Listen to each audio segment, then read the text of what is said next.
So, next speaker is going to be, again, somebody that many of you probably already know. Ariel Killick. Ariel was originally born and brought up in Australia, but is one of the many returning members of Scotland's diaspora and a Gaelic artist, and she's got a few words for us as well. Ariel.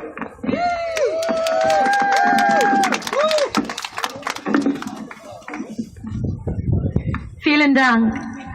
There are two marches taking place today, telling the tale of two nations moving apart. Today, Nigel Farage leads his Leave Means Leave march from Sunderland, Northern England, to arrive in Westminster on the 29th of March, with his Brexit betrayal band of believers behind him like some Pied Piper, leading lemmings straight off the cliff onto a gold-plated ship he won't share with the followers he'll definitely leave to drown. Aber wir sind heute in das Herz Europas gekommen, aus den Herzen zu sagen, nicht nur mit unseren Stimmen, sondern fünfmal mit den Stimmen einer Nation. Wir möchten bleiben.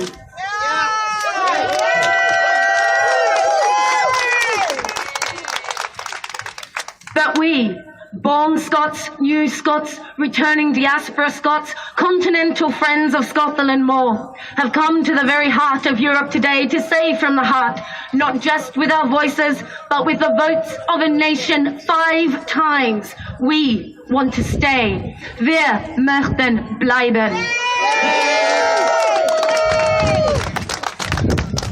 There can be no more potent picture of the divergent paths of the two largest nations of Britain today. The farce of Farage, who repeatedly comes to the continent to insult you, marches to Westminster to demand an exit from the EU on the 29th, regardless of consequences he can well afford, but most of his followers can't. They march because they think democracy has been denied to them. We march today because we know it has been denied to Scotland. The Leave believers call it the Brexit betrayal, but it is the no voters of Scotland in 2014 who have been most betrayed, led to believe in the benefits of a Britain its leaders seem determined to destroy. Scotland was told the broad shoulders of the UK would help it punch above its weight. But now, Scotland just gets punched in the face. Its trade and travel freedoms lying broken on the floor in a battle England won and Scotland lost. This was not the union we were sold.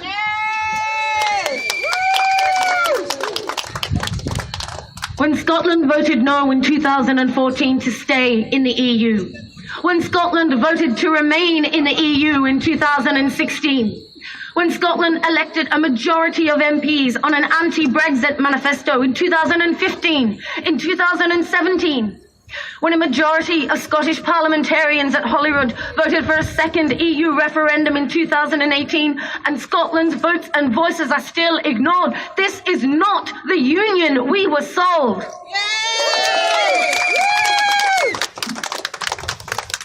Westminster wants to give itself vote after vote after vote after option after option after option to change its mind on a Brexit deal barely changed at all after a matter of weeks or even days.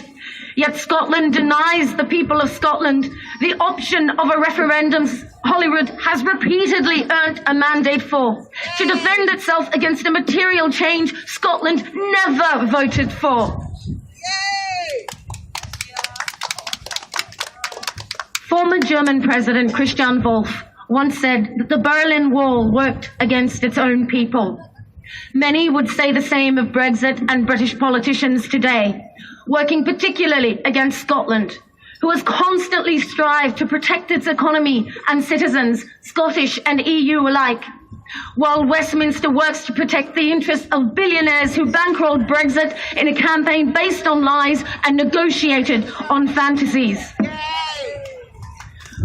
Westminster's willingness to tear Scotland out of the EU against its repeatedly democratically expressed will is the clearest sign that the union with Britain will never work for the best interests of Scotland. Tory and Labour politicians can barely bring themselves to stop working against their own parties. Never mind competently running another country they clearly don't care about and hold in barely concealed contempt. We are being driven in a chaotic clown car, determined to crash off a cliff with Scotland in the boot. Held hostage by Tories, Scotland hasn't voted into government since the 1950s. Scotland has played by the rules and sowed its hope in reaping the promise of democracy, that our actions, our votes and its principles mean something. Yet we find ourselves a prisoner of a process a resounding majority voted to avoid 5 times in Scotland, stripped of our European freedoms against our will. Our businesses, our industries, our economy endangered against our will. Our very ability to feed ourselves and our children endangered against our will. Scotland's nearest neighbour may not threaten us with barbed wire walls and guns, but the effect their choices will have on our economy and future is terrifyingly real. Václav Havel once spoke of living within a lie, which is exactly what those honeyed words of a precious union and a cherished equal member of a family of nations turned out to be.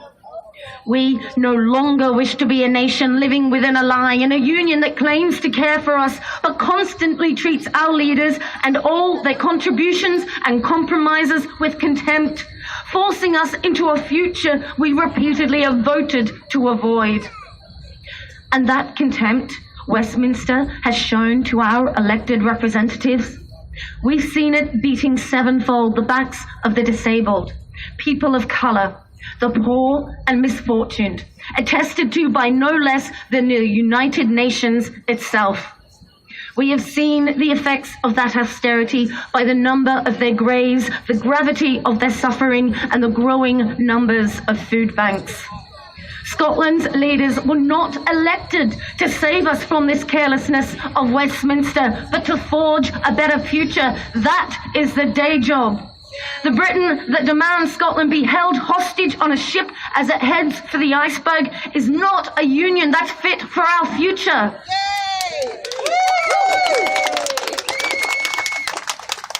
And I know people are genuinely concerned about the divisiveness of referendums, genuinely concerned about relationships with family, friends, partners, grandparents, children, and businesses, and valued clients. But here's the thing. The campaign to end slavery was divisive. The campaign to grant votes to women was divisive. Female protesters were literally beaten in the streets. But we have moved beyond those not so long ago disgraceful days because people voted.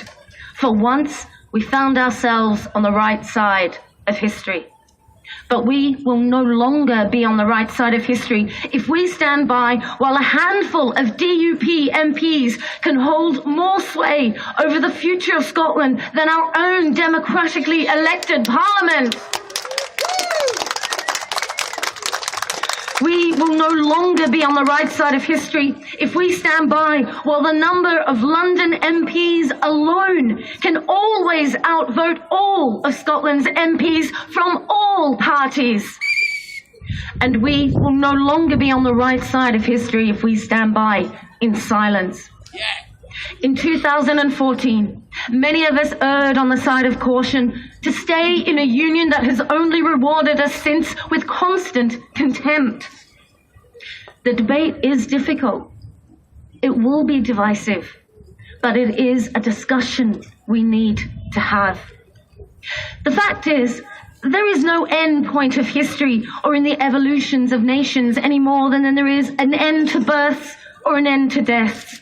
Nor has the process of nations following their paths out of Britain to independence, as have some 60 nations sought to before us, come to an end. In fact, there may be no other country on earth than Britain for which there is a greater number of precedents, of roadmaps and templates for a country to gain independence from.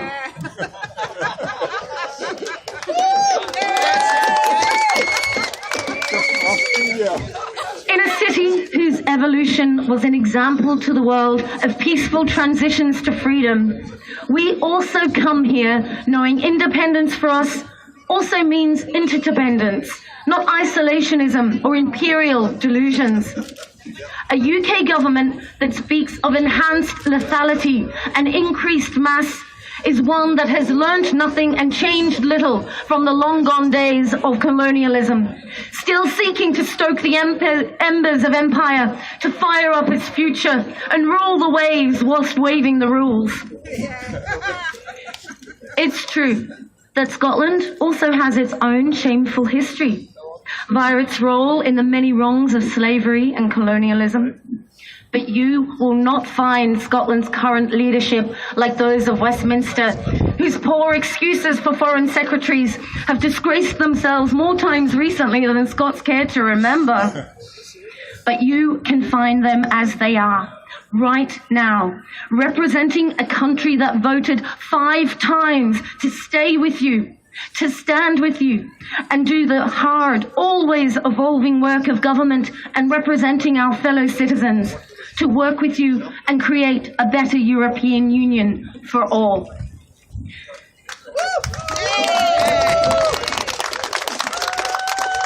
Also, let us be clear, we do not wish to build a wall of any sort with England.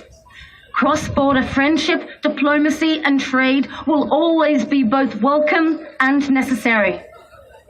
But in a place once defined by a wall, whose removal gave hope to humanity and showed the world that walls, however hard, could be torn down for the right cause, we plead for no walls to Scotland's re-entry to the EU.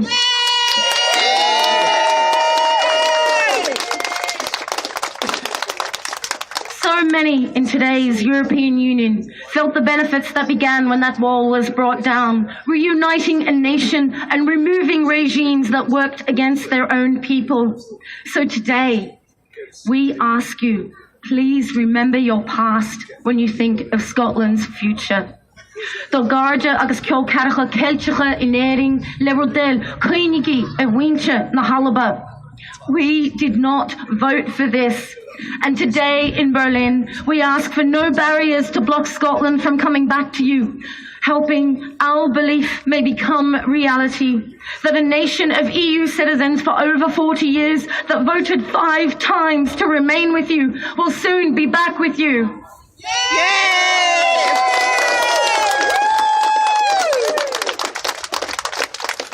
Bitte, unterstützen Sie Schottland auf einem Weg in die Unabhängigkeit und seinem erneuten Eintritt zurück in die Europäische Union. Danke.